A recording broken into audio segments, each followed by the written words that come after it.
Probably one of the bigger weeks for us in the sense of last week of class and then, play Iowa Wednesday and turn around and play Northern Iowa on Sunday. So be a great way to see where we are in a lot of ways. But certainly excited for the opportunity and certainly excited to get back to what should be a fun environment Wednesday night at Hilton. On paper, it seems like there's just so many storylines when it comes to this year's game. From your standpoint, does it seem like it has much more intrigue than some of the other side hockey games in the past? Yeah, I don't know if it's more or not. Everyone creates their own storyline, I guess. That's kind of the nature of it. But it's obviously a game that gets the most attention on our schedule probably until you get to some of the bigger Big 12 games or the tournaments. But, we're playing a very, very good team. And hopefully, we're up for the task. But these games are always very, very competitive. It's been pretty even. They've gotten us the last few times, and we had a stretch where we got them. So I think it's exciting for our state. It's exciting that the two most high-profile players in the game are from our state. So it's brought attention not just within our borders, but nationally. People are paying attention to this game. So I think that's good for the sport. It's good for the state. It's good for a lot of reasons. So hopefully the game will be what everyone wants it to be. How exciting was that for you as a coach and somebody that's lived in Iowa for so long, watching the two Iowa kids really battle it out last year? I know there were more to it, but Yeah. Ashley and Caitlin Right. seemed to be better. No, I think it's really cool. I think it is, Iowa State versus Iowa, and when again the two most high profile players in the game are from our state, it just adds that much more to it. It doesn't mean it's not as important to the other kids on the rosters, but certainly that is the storyline, not just like I said, not just regionally but nationally. And I think it is kind of a unique situation that I haven't seen in the 26 times we've had this game. Didn't play the first year. We weren't good enough to get on Iowa's schedule my first year, so this will be 26, I guess. How do you defend Caitlin Clark's range? I mean, she seems to pull up from just about anywhere at half court. Yeah, I don't know that you can really defend the range. I think she's going to shoot it from anywhere. I think that's become, Steph Curry has changed the game as far as not just three-pointers. It's at some point maybe before we die there'll be a 4-point line. I mean, it's just become ridiculous where some of these kids shoot from. But, Caitlin has that kind of range, and you just know that. So you got to stretch your defense out a little bit, and you just can't be surprised. I think, in the past it was like, no, whoa, like no way they're going to shoot that shot. But that's what a lot of players are doing now, and certainly Caitlin is one of those kids that's capable, and it's not a shot that she strains to shoot. She's comfortable doing it, and that's a unique skill set, especially in the women's game. Bill, in the same vein of what you were talking about before, seeing this rivalry build up, if I had told you when you were leaving Toledo to come to Iowa State that A, you'd be here this long, B, you'd be an integral part in helping this rivalry become what it is, and then tell you what it's like then, how would you have reacted? I mean, I guess the easiest way to put it is when we first came to Iowa State my first year, literally Iowa State was not on Iowa's schedule. Iowa State wasn't good enough to be on Iowa's schedule. And now you're turning around to see two teams that are in the top 20. And, my first game at Iowa State, we had 311 people. There'll be a lot more than that here tomorrow. And to see it grow has been fun. I think to see the growth of, rivalries are usually, I'm like all of you, I'm a fanatical college football fan. And rivalries usually are about football. This rivalry has become about every sport. I think you saw that last Sunday in wrestling, and you're going to see it with our game. I don't plan to go into the other team's huddle or bench at any point during the game. I don't think Lisa will come into ours. And I'm sure you'll see it in the men's game and, whatever other sport we're playing. So to be a part of a rivalry in college sports is really cool. And I think it's been fun for everyone and certainly something we're very, very proud of. It means a lot to us. It really does. And to follow up real quick, how unique is it that you going into, or you're in your 27th season? Yeah. She's been there 21, 22, and this is kind of a unicorn situation where she just got her 800th win. You got your 700th last season in building. How special is that to just have coaches that have, yourself and Coach Bluter, built sustainable success? Well, I think it speaks volumes about the university first. The athletic departments at both schools have taken a very serious approach to allowing. I can only speak for us, but I was similar to.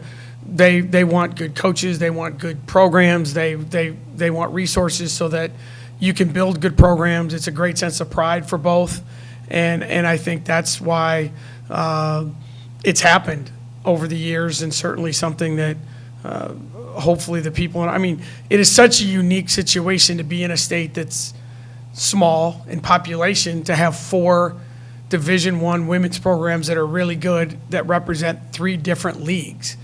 I don't know that you can really, quantify that in the grand scheme of things. So, tomorrow will be the showcase for us and University of Iowa, and hopefully it'll be the kind of game that the casual basketball / women's basketball fan enjoys watching and may want to follow both teams a little bit more after that. Coach, when you come into a game with a few losses in a row to them, how much bigger does it make you want to win Wednesday night? I don't really pay much attention to that. I really don't. That might not be. I think you want to win every game. I think the difference that you have to. It's different than football. There's only 12 football games. They only play on Saturdays. The whole world is critiqued after a football game. I mean, we got another game on Sunday, and we have 22 more games after this. And whatever happens Wednesday night, they're not handing out any trophies. You get bragging rights, and it's cool for a day or two, but it's just a different vibe, I think. I think for us, it's you're going to play a really, really good team, and you're going to be challenged at both ends of the floor for 40 minutes, and then you're going to learn a lot about your team. Can they handle the moment? What kinds of things do we need to do better? And that's kind of been the nature of these games. Very few of them are blowouts. They're ultra competitive, usually, like I said, usually close, and hopefully, you make a few more plays, and usually, oftentimes I should say, it's a player that doesn't get all the attention before the game that might make a play or two that is the one that maybe makes the play that changes the game for one side or the other. And I was listening to Billy on a podcast with their website talking about slowing down Monica Ciano, throwing fresh bodies at her in the post. Is that kind of the approach you want to take with 4 post players? Yeah, Cisnano's a very, very good post player. She's so efficient. You're not going to stop her from scoring. I think those are the kinds of things that you learn quickly. So it's about, try and limit the easy touches. We spent a lot of time. We're not a team that fouls a lot anyway, but we've talked a lot about not fouling. They don't miss many free throws, so you just got to be really, guard inbounds plays well. Don't give them a second shot. Take away what you can, knowing that basketball is not a game you're going to shut someone out. We can't run the ball 45 times like the Patriots did last night and hang on to the ball. They're going to get it and they're going to shoot it. So you just got to hope that you can limit it a little bit and certainly find the right defensive matchup that gives us that best chance. And then I got to ask, have you ever coached against a former player in a Cyhawk game, and what do you think that's going to be like? Have I ever coached against a former player?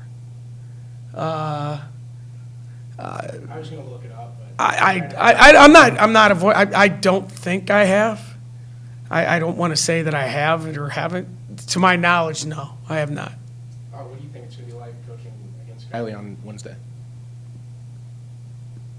She plays for Iowa. I'm coaching against Iowa. I'm not trying to be some. It hasn't really registered with me. It really hasn't. I'm worried about our team and what we're going to do, and it is what it is. Why don't you think Emily maybe gets a fair shake nationally compared to the Paige Beckers and the Caitlin Clarks of the world? She's just not as flashy. There's not the. She just doesn't do the things that the national people like to see. She doesn't play to the crowd. She doesn't make the great fancy plays. She just, wins games. And, I think that's good here. That fits what we're about. And she's comfortable with it. That's the other part about it is she knows exactly who she is. And I think that's an amazing trait in a young person. It really is. And she's fun to coach. And I think she'll play hard tomorrow. She'll play hard tomorrow. And on that note, what's it say when the state's best continue to stay in state, whether that be at Iowa State, Drake, UNI? I tell every kid that we recruit in the state, this is the gospel truth. Obviously, we want them to come here, but if they don't, I hope they stay in state. It's great for the state. It speaks volumes about the coaching. I think it speaks volumes about the quality of life. If I worked for the government or the state house, I'd be putting together everything I could find on the female athletes, the male athletes that stay in state. They're not just staying in state because they're going to that school. They're staying in state because they want to live here and they want to go to school here and they want to graduate from here because it really helps you get a job afterwards too. They're natural resources for our state, and I think it's great, and hopefully that will continue. Well, when you talked about slowing them, slowing their offense, but for your offense, has there been a common denominator for when you've been able to hit shots, get shots in rhythm, and get in the flow? No, I think the biggest thing is when defensively we're really good as far as our attention to detail with scouting reports, make people take some tough shots. We have, all of our kids can rebound, and when we can get out and push the ball, spread the court. I think when our post players run, and obviously Ashley Jones draws so much attention, I think that opens it up a lot. Every really good player wants to play with a great player, and all of our guards are really happy they're playing with Ashley Jones because there's a lot of open shots that you're going to get because they're all chasing 24. So usually when that happens is when we can get some good looks, and then you just got to hope you make them because we're going to shoot them. You just got to hope you make them.